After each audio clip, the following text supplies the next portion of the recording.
foto, marca ela, compartilha, mostra para os teus amigos aonde você está no sábado de manhã e aumenta aí a divulgação em massa dessa comunidade que tem sido relevante na vida de muita gente. E participe, viu? Todas as quartas-feiras, às 19h30, a gente tem um momento curto, é apenas 30 minutos cronometrado. 19h30 eu entro e 20 horas a gente fecha a live. E você participa escrevendo ali o seu pedido de oração, sua gratidão, ou também comentando, né, sobre o assunto que nós estamos ali sempre abordando, trazendo temas do Evangelho semanalmente, tá certo? Então eu quero ver vocês lá no próxima quarta. Sempre está dando muita gente, muita participação e está sendo muito gratificante. Culpa. Quem nunca teve culpa? Carregou sentimento de culpa? A culpa, até certa forma, é um mecanismo de defesa. E aí vocês vão entender o porquê. E a gente quer hoje, não é, abrir o projeto, a chave da virada, do livro que a igreja em toda a divisão sul-americana escolheu esse livro para ser o livro missionário do ano.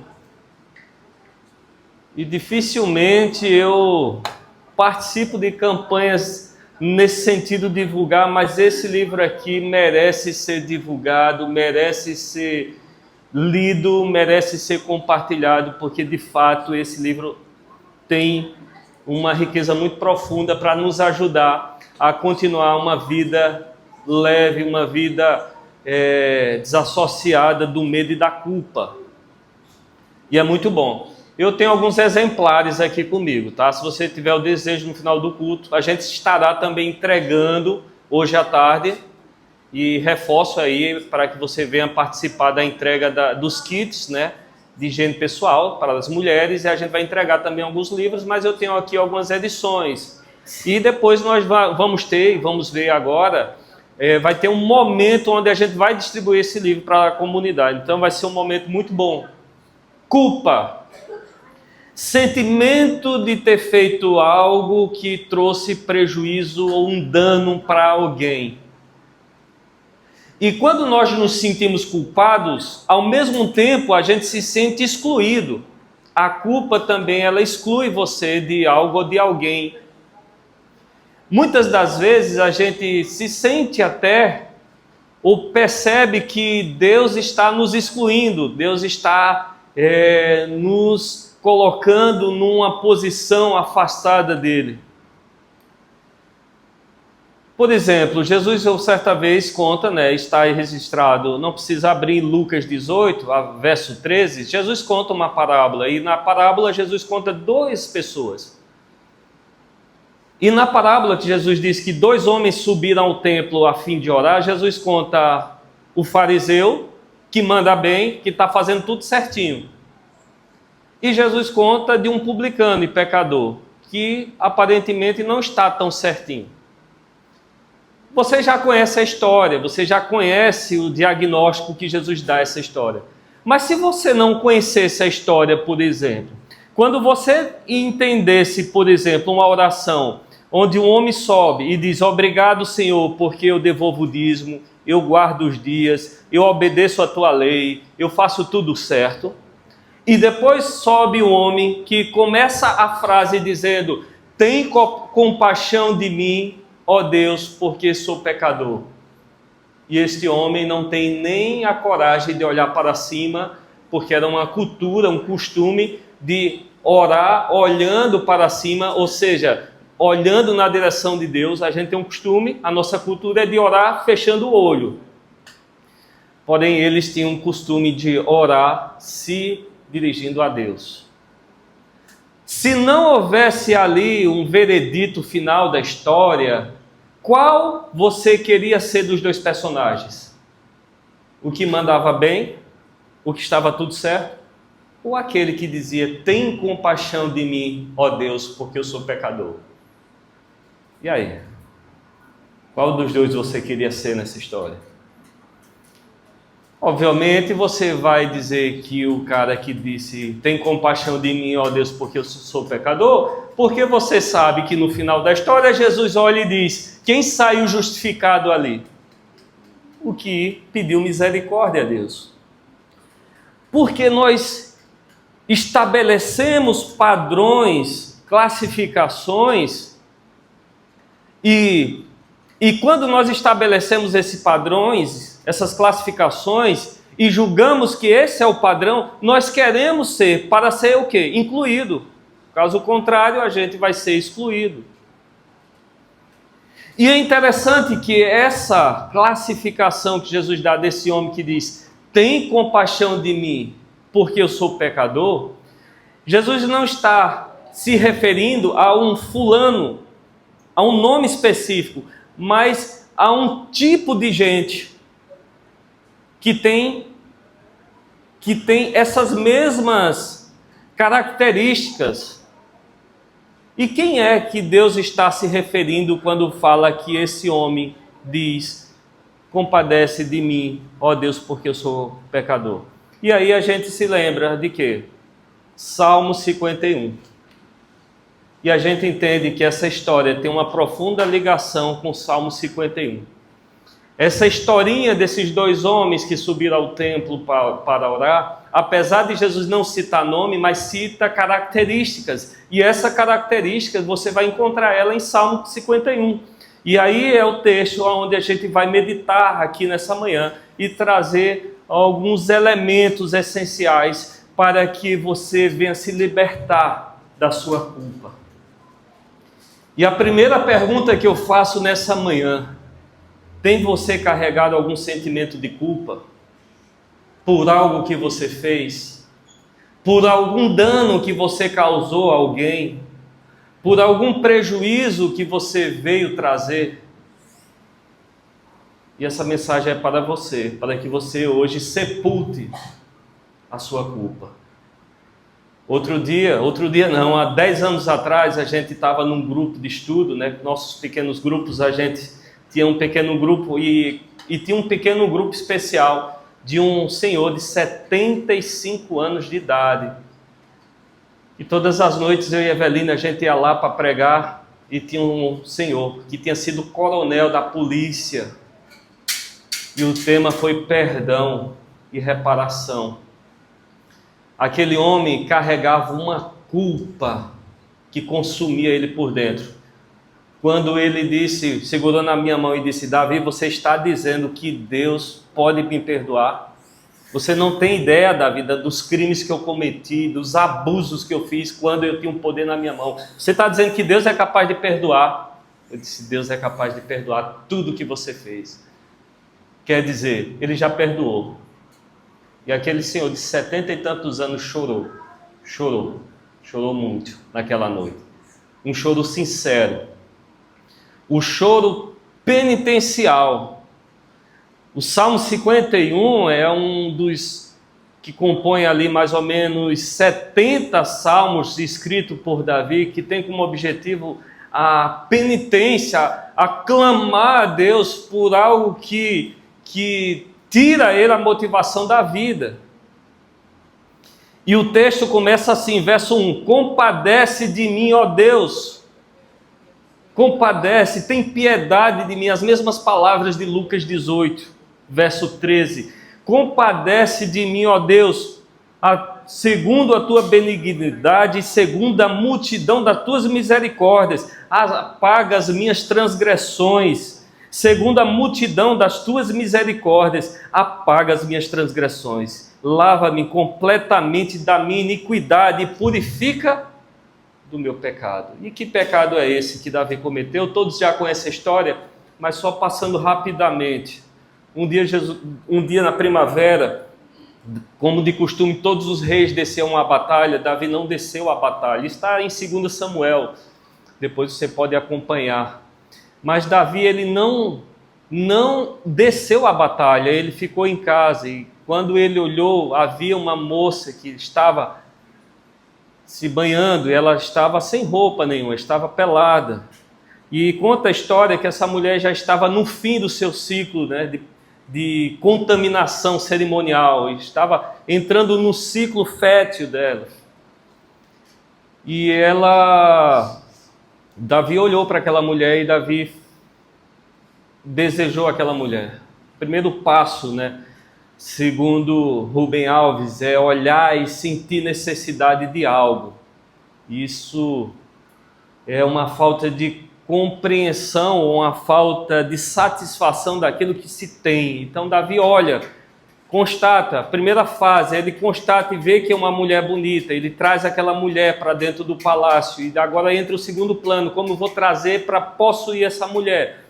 E ele teve lá seus planos, a Bíblia não entra em detalhes, mas ele trouxe aquela mulher e ele teve relações com aquela mulher naquela noite. A mulher volta, passa-se um período, ninguém sabe quanto tempo foi esse período, mas chega a notícia de que essa mulher estava grávida. E não havia WhatsApp, não havia nenhum método instantâneo de teste do dia seguinte, e isso se deu porque as coisas foram acontecendo e a fisiologia daquela mulher foi mudando e ela foi percebendo que estava grávida. Não havia meio de comunicação, ela só sabia que o marido estava longe há muito tempo e que o único homem que ela tinha tido relação era quem? O rei Davi. E ela dá um jeito da notícia chegar até o rei Davi. E o Davi se arrepende então. Será? Não. Ele agora entra na fase de tentar camuflar o seu erro.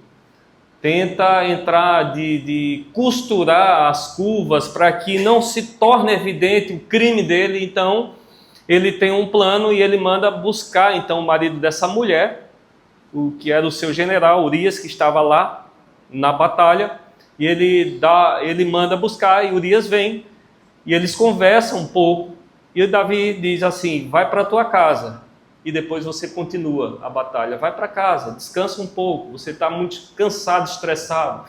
Davi estava preocupado com Urias? Não. Davi estava preocupado em que não fosse descoberto o seu crime. E para tentar corrigir, começa agora a piorar a situação. Quando no outro dia Davi descobre que aquele homem não tinha ido para casa, estava na porta do seu palácio. E quando, para sua surpresa, pergunta: o que você está fazendo aqui? Não posso ir eu deitar com minha esposa, sabendo que os meus homens estão lá à frente da batalha. Davi olha a dignidade daquele homem e a culpa de Davi vai cada vez mais piorando. Sentimento de culpa, de dano, de ter feito algo de errado contra alguém, de ter tirado o direito da felicidade do outro, começa agora a arder grandemente. E aí a gente entra na fase do desespero. Quando estamos desesperados para tentar reparar algo que nós cometemos, não pelo sentimento de arrependimento, mas com medo, a gente começa a cometer outros crimes na tentativa, na busca de tentar solucionar ou deixar camuflado o nosso crime. E a gente mente, a gente fica manipulando as situações e vai piorando. Se a gente não para, e a gente não compreende, e a gente não entende que nós estamos errados e precisamos reparar quanto está no início, a situação vai se agravando cada vez mais e vai piorar. Davi agora pensa: só tem uma solução. Eu preciso matar agora esse homem, porque quando for revelado eu não tenho nem cara de olhar para esse homem agora. E Davi escreve um bilhete e manda pelo seu mensageiro, seu emissário, e manda que coloquem o Urias diante da frente para ser morto. E assim aconteceu. Urias foi morto. Davi se livra do problema. Aquele filho não sobrevive. Davi traz Betseba para viver, para ser uma das esposas dele. E depois tem um outro filho com ela que se chama Salomão, que passou a ser um dos homens mais sábios, né, registrado no texto da Bíblia. E assim foi o pecado de Davi. Pecado sobre pecados, crimes sobre crimes. E parece que nessa comunidade não tem crimes tão violentos como o de Davi, tem? Alguém fez pior do que Davi aqui? Então parece que essa comunidade não carrega essa culpa tão forte, porque dificilmente, né, pelo menos eu não conheço pessoalmente alguém que causou tanto dano. Mas causamos nossos danos aos outros. Temos as nossas formas modernas de trazer prejuízo a alguém ou arrancar o direito de felicidade e de pertencimento das outras pessoas. Existe um jeito pós-moderno ou até cheio dos direitos humanos de ser uma pessoa criminosa, mas nem sempre vamos ser declarados ou vistos como criminosos. Mas que no fundo somos e continuamos a cometer crimes abusivos contra o outro. E Davi, quando ele estava passando, e ele viu. E Davi poderia ter ficado apenas num campo da constatação. Ali tem uma mulher bonita, mas não é o meu direito de me apropriar dela, e nem dela de me apropriar. O prazer daquela mulher é para o marido e o prazer do marido é para ela. Mas só que vivemos e somos pessoas que muitas vezes há um sentimento de vazio dentro da gente. Há um sentimento de que algo nos falta. Há um sentimento de que ainda está faltando para que eu seja feliz. Ainda me falta alguma coisa para que eu seja completo. E aí nesse campo do ainda me falta alguma coisa, é onde mora a zona do perigo de cada um. Para alguns é mulher tomando banho, para outros uma roupa na vitrine, para outros um contrato, para outros uma promoção, para outros um carro, para outros uma casa, para outros alguns objetos, para outros um status social, para outros uma rede social. E assim vão. Quando olhamos para algo que não nos pertence e desejamos aquilo porque achamos que aquilo é o que nos falta e aquilo é o que nos preenche, nós entramos agora num conflito entre que precisamos apropriar daquilo, mesmo passando por cima do direito do outro. Olhamos para aquilo que nós achamos que nos falta e dizemos assim: tenho direito, tenho necessidade e eu vou apropriar, mesmo que seja através da violência.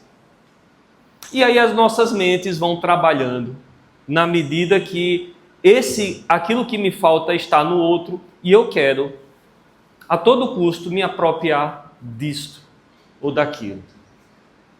Então, nas nossas relações, somos o tempo todo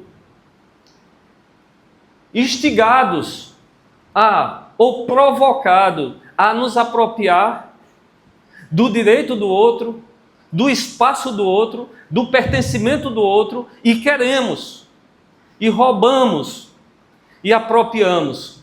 Cometemos nossos crimes, nossos atos violentos de arrancar aquilo que pertence ao outro, porque queremos a satisfação própria do nosso prazer. Spurgeon fala que muitas vezes somos semelhantes a bestas feras, que quando sente necessidade de algo, ele usa das suas garras, da sua força, da sua violência, para trazer para si. E assim vivemos. Talvez nós não temos muitas forças, muitas oportunidades, ou talvez até a oportunidade chega. E Davi teve a oportunidade, teve a força e utilizou de todos os meios para a satisfação própria das suas necessidades. Por isso ele fala: compadece de mim, ó Deus, segundo as tuas misericórdias, segundo a multidão, segundo a multidão das tuas misericórdias, e apaga as minhas transgressões. Apaga, Senhor. Quando o profeta foi visitar Davi, e não usando o nome dele, mas usando um exemplo de atos que ele tinha feito, Davi disse: quem é esse homem para que eu mande matar? Existe esse homem por aqui que fez tal crime contra alguém? E aí Davi cai em si. Quando Davi cai em si, ele cai na culpa. E o livro, no quinto capítulo, ele tem umas colocações. Ele fala que existem dois tipos básicos de culpa: a culpa produtiva e a culpa improdutiva. A culpa improdutiva é um sentimento de culpa que você vai cair, mas que quando você cai nela, você vive num sentimento de frustração, recordando o seu passado sujo. E esse passado sujo fica te atormentando, de forma que você muitas vezes vai acordar de noite. Se você cometeu algum dano a alguém e não foi revelado, mas que você carregou aqui, na sua cabecinha, sentimento de dano, de culpa contra alguém, quantas vezes você acordou de noite e ficou pensando naquele ato que você cometeu, naquele crime, naquela violência que você fez, mas que você não fez nada e você continua ainda a causar danos na vida de outras pessoas. Esse é o tipo de culpa improdutiva que ela não produz, a não ser frustração, pânico, medo e até depressão. E quantas pessoas mergulham numa vida vazia, sempre na recordação dos crimes cometidos no passado? E aí, existem algumas características, que o autor, ele aborda aqui, ou alguns passos que você pode ir numa direção mais saudável, que é a culpa produtiva. E a culpa produtiva está realmente preocupado com o ato que você fez, com o crime que você cometeu, com o pecado que você fez contra o outro, com o direito que você roubou do outro, a fazer uma reparação. O primeiro passo que o autor diz: perdoe a si mesmo. Primeiro passo: perdoe a você mesmo. Seja tolerante consigo e com os outros. Entenda que ninguém é perfeito, incluindo você. Faça as pazes com alguém que você magoou. Peça desculpa. Se possível, repare o prejuízo, caso seja possível. Mas tem danos que a gente causa, que é irreparável. Faça a sua parte, mesmo que o outro não queira. Conserte o que você quebrou. Volte atrás com as palavras injustas que você trouxe para o outro. E lembre-se que nunca é tarde para recomeçar. E não deixe para trás isso. Faça hoje mesmo. É interessante, meus amigos, que quando muitas vezes nós não nos desculpamos com nós mesmos, nós carregamos aqui um sentimento de frustração e agora a gente entra numa fase que alguns psicólogos dizem de autoanulação. Você está insatisfeito com o crime que você cometeu. Não foi revelado. Carrega só com você mesmo. E aí só Deus sabe, cada um que sabe os seus crimes aqui, os seus pecados. Mas só que você carrega só com você mesmo. E você nem dá um passo para a mudança de atitude, mas também você não se perdoa. Então você olha para o outro, que tem aquela característica, aquele pecado que você carrega consigo, e você se olha no outro. Você é um indivíduo que ama a fofoca, e por conta da sua fofoca você trouxe danos para pessoas. Você tem só para você mesmo que você é um fofoqueiro da história. você não se perdoa, você não dá um passo à mudança, mas você carrega essa frustração e se autoflagela, se autocastiga, se autopune. Seu pecado não foi revelado, não houve sentença, não houve julgamento, não houve punição. Então você carrega a sua autopunição e você vive o tempo todo se anulando. E você passa a viver uma vida anulada, mas você não só se anula, mas anula o outro, aonde você vê o seu defeito no outro. E é por isso que as comunidades, a igreja, muitas vezes é um ambiente onde mais vai agrupar pessoas criticando as outras, julgando as outras. Por quê? Porque existe dentro de si um grande pecado que nunca foi perdoado, nem por você mesmo. E a gente olha quem está do lado, e a gente se vê no outro, e a gente passa a criticar o outro, passa a condenar o outro, passa a julgar o outro. Porque não foi perdoado, não foi absolvido. E o primeiro passo para se obter o perdão é perdoar a si mesmo, é se libertar dessa culpa que tem sufocado aquilo que é tão de precioso, o desejo da vida, de viver. O desejo de olhar para a vida, enxergar a vida numa coisa tão maravilhosa que Deus deu. De olhar para cada ser humano e agora enxergar a beleza criadora de um Deus que cria uma diversidade de gente, uma diversidade de pessoas, cada um com seu pensamento, com sua forma de se expressar, com sua forma de viver. E essa culpa, ela é um aliado muito forte para a nossa autodestruição. E nosso ato de nos isolarmos da sociedade, porque a gente carrega essa culpa. E a culpa traz medo. E Davi diz: lava-me completamente da minha iniquidade, purifica do meu pecado, pois eu conheço as minhas transgressões e o meu pecado está sempre diante de mim. Pequei contra ti, somente a ti eu fiz mal, perante os teus olhos. Davi compreendeu que todo o pecado, todo ato violento que ele comete contra alguém está contra Deus. Lembra da história de José? Quando a esposa de Potifar se botou para cima dele, queria ter relações com ele, estava se doando de bandeja para ele, estava seduzindo ele. Ele disse: como eu posso cometer um crime tão violento contra Deus?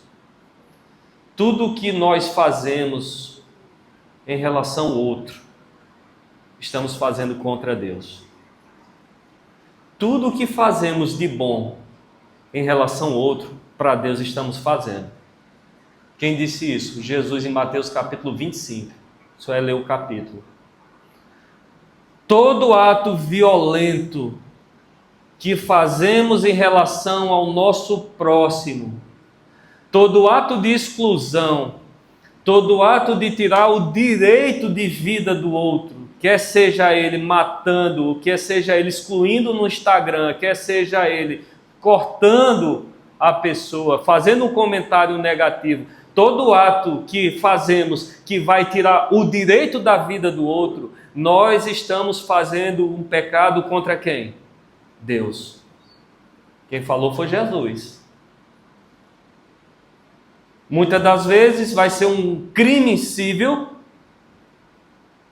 Se você faz um comentário abusivo contra alguém, pode gerar um processo contra você, mas existem os crimes também que são contra Deus e muitas vezes a sociedade não vai reconhecer como sendo um crime. Mas você está tirando o direito de vida do outro. E Davi reconheceu que tirou o direito de vida de alguém. E Davi estava se colocando agora na postura de um miserável pecador, pobre, que não tinha nada a oferecer além de dinheiro. Davi era tão pobre que tudo que Davi tinha era pobreza, riqueza financeira e dinheiro. Mas ele estava no ápice da sua humilhação. E vivemos nesse ciclo de pecados, culpa e reparação. Pecado, culpa, reparação. Pecado, culpa e reparação. E aí a gente pergunta, diante desses elementos existenciais, pecado no conceito que nós entendemos de comportamentos, vamos ressignificando a nossa forma de viver. Que pecado não é aquilo que está de forma tão clara nos comportamentos das pessoas, mas que pecado é algo que está dentro de mim, conforme Davi diz, em pecado eu fui concebido. Davi estava agora se declarando que a natureza dele era pecaminosa, porque no seu DNA carregava pecado, e pecado não é comportamentos. Nossos comportamentos revelam uma natureza pecaminosa, é completamente diferente. Nós não somos classificados por pecadores porque cometemos pecados. Nós cometemos pecados porque nós somos pecadores. Não sei se ficou claro essa diferença que é muito profunda.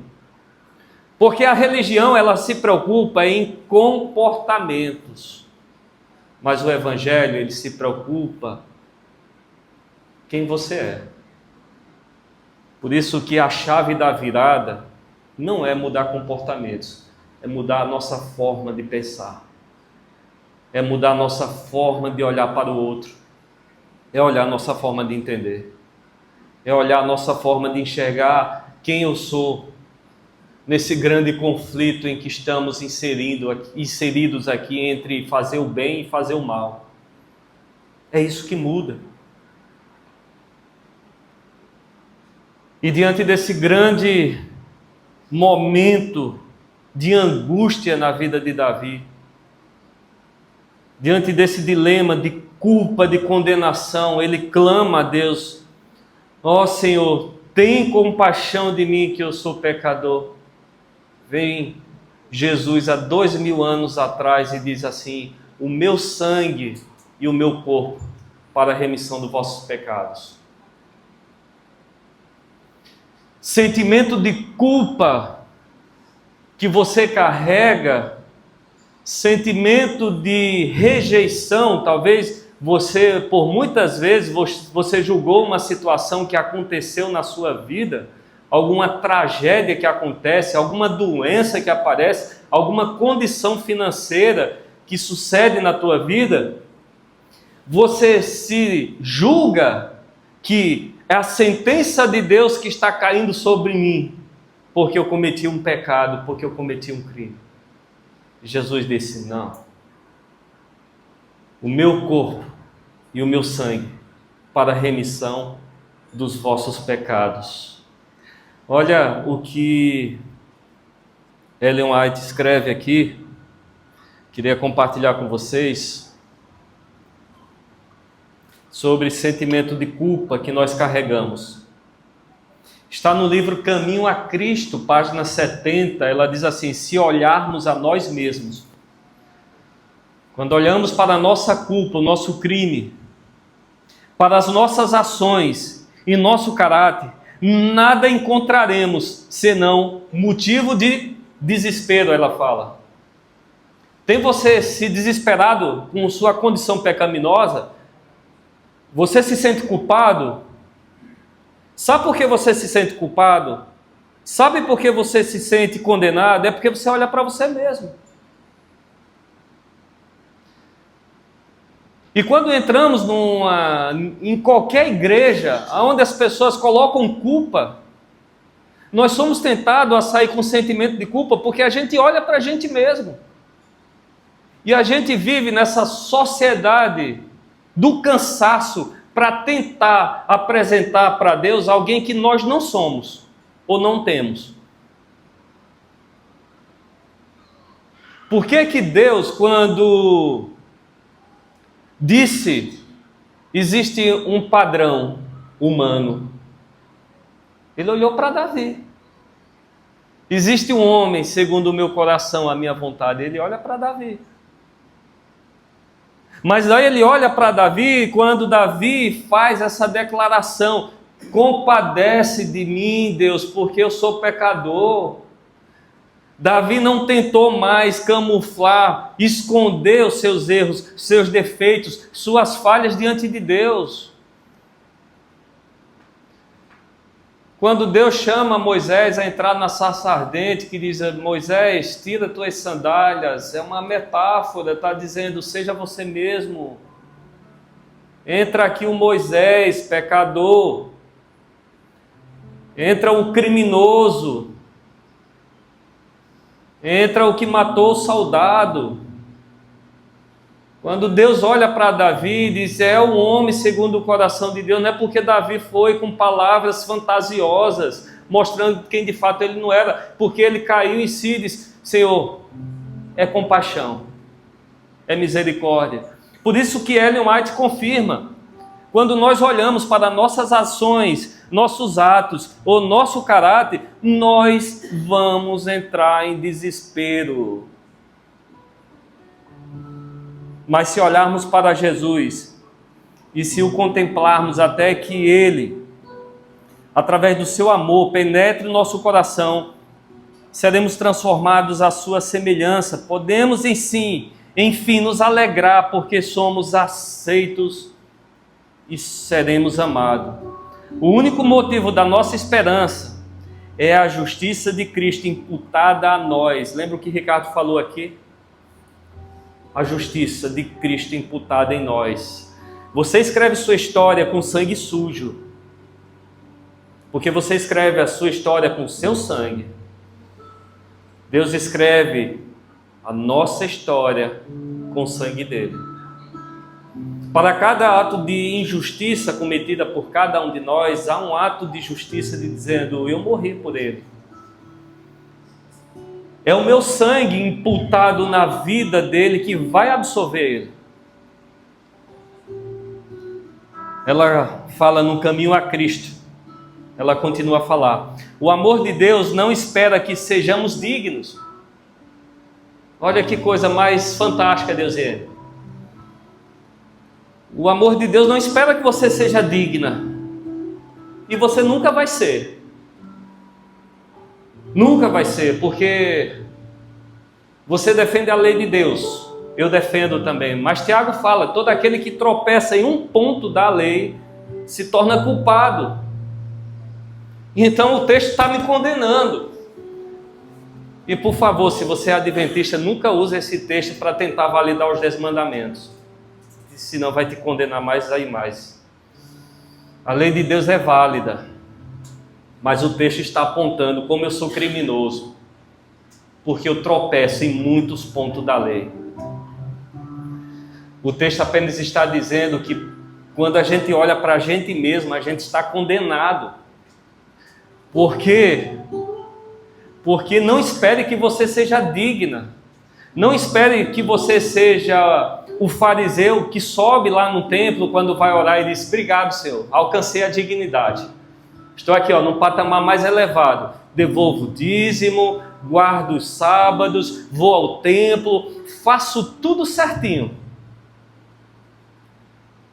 Mas eu quero ser aquele pecador que sobe e diz: tem compaixão de mim, Senhor, porque eu sou pecador. Ele nos amou enquanto ainda era pecador.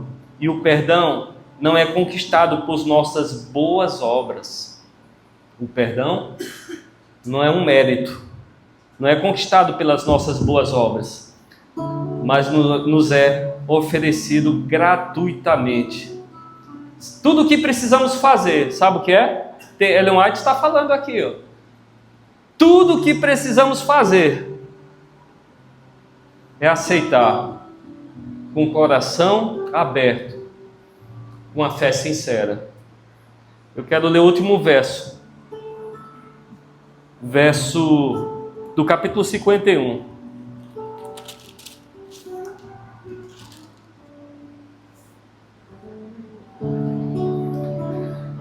Verso 16.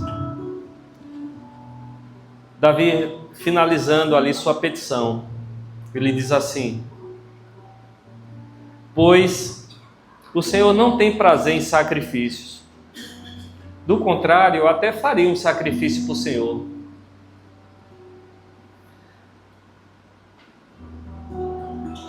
Sacrifício que o Senhor quer é um espírito quebrantado, um coração contrito.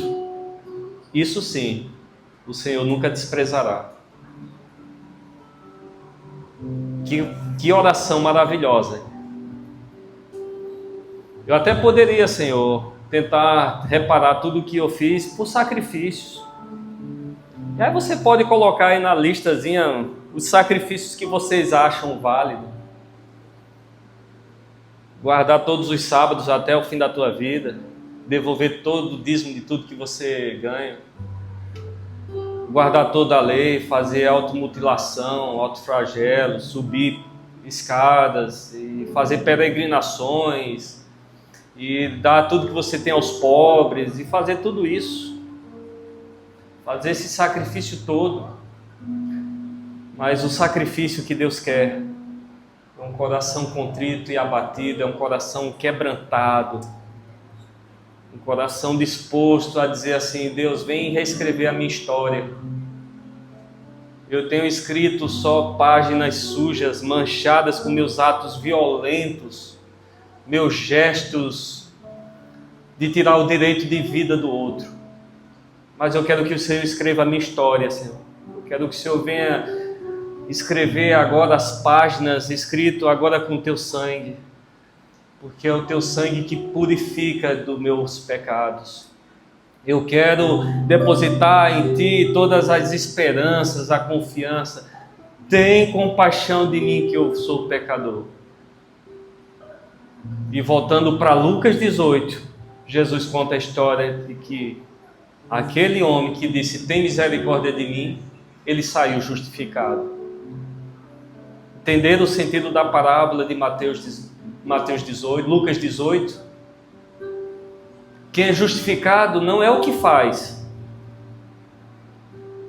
mas é o que recebe. É o que recebe o perdão. Lá na cruz, no final de vida de um homem totalmente cheio de pecado, foi absolvido. E não foi pelo que ele fez, mas foi pelo que ele se abriu, o que ele pediu e o que ele estava disposto a fazer. Então que a gente receba esse perdão no nosso coração e que esse perdão de fato cure a sua culpa, cure o seu desejo de auto-penitenciar, tire de você esse desejo seu de anular você mesmo e anular o outro também, porque quando a gente não se sente perdoado, a gente não perdoa ninguém, a gente fica nesse ciclo violento de agressão, de ofensa, de domínio. Mas um espírito leve e perdoado sai por aí, cheio de graça para distribuir para todos aqueles que precisam. Então desejo muita graça no teu coração, muito perdão. Eu desejo que você saia por esse mundo levando paz, levando perdão para as outras pessoas. Perdoe aqueles que te ofendeu, perdoe aqueles que te causou dano. Dê a ele o direito de desfrutar desse perdão que você também desfruta. E seja gente de Deus, gente boa, gente leve de coração, fazendo a vontade de Deus nesse mundo. Vamos ouvir agora uma canção. Depois a gente ora juntos.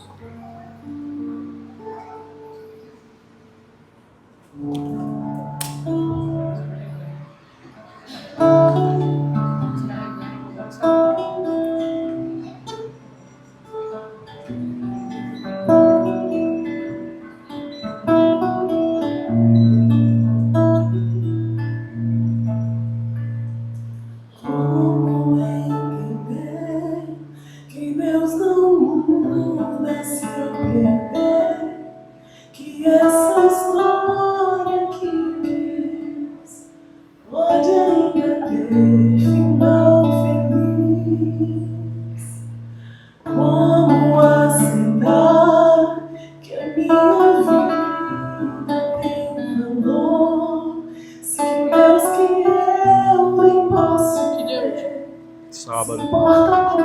Hoje é 14, 15. A média é 16, né? E se tudo que eu quero me corrompe, e se nada me faz forte, me levante, meu Deus.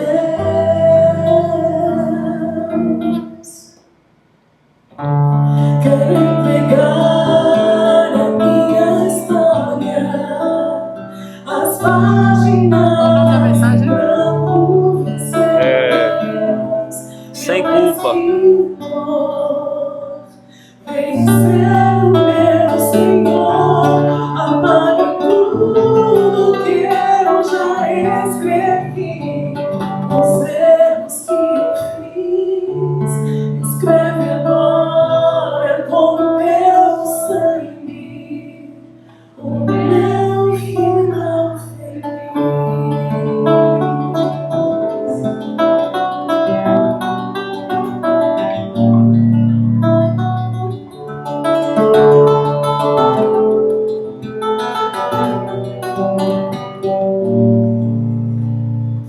Um lápis que eu sou, à espera de um escritor, juntando versos tão vazios, formando uma história de amor. Não quero mais, Senhor, ser personagem e autor. Quero deixar-me reescrever cada palavra tua, quero ser, porque tudo que eu quero me corrompe, porque nada me faz forte, me levante,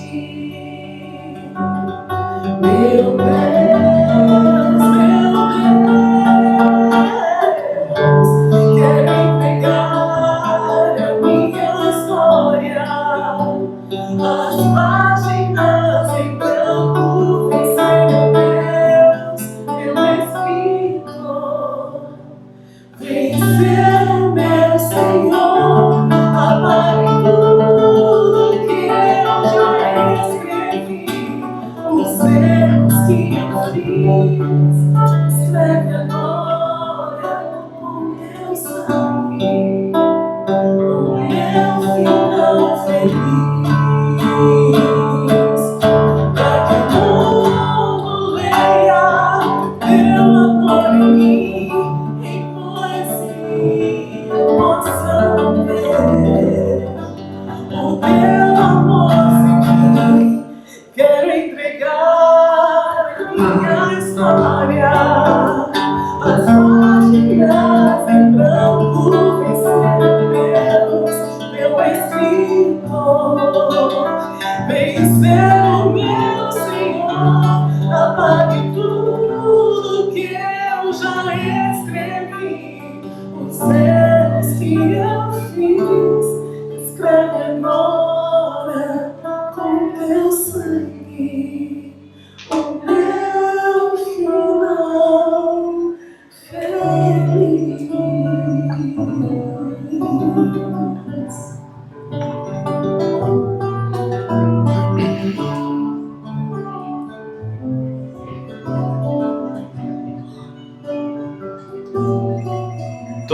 Todos os dias, Deus te dá essa página em branco. E a sua história vai ser escrita com o seu sangue. Aí a vida vai ser mais leve.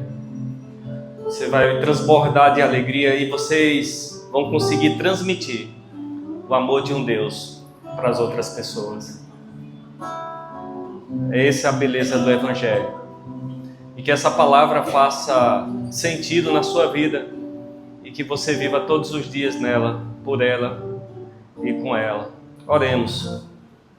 Obrigado, Senhor, pela tua compaixão, pela tua misericórdia. Reconhecemos aqui que somos pecadores e é tudo que nós temos a oferecer. É um coração corrompido. mas também estamos quebrantados, estamos nos quebrantando diante da Tua presença. E com o coração aberto, verdadeiro e sincero, nós queremos, reconhecendo aqui nossa insuficiência, nosso erro e nossas falhas, buscamos, Senhor, perdão e reparação todos os dias da nossa vida. Cura a nossa mente da gente mesmo, dos nossos erros, das nossas condenações, dos nossos tribunais severos que têm nos julgado todos os dias.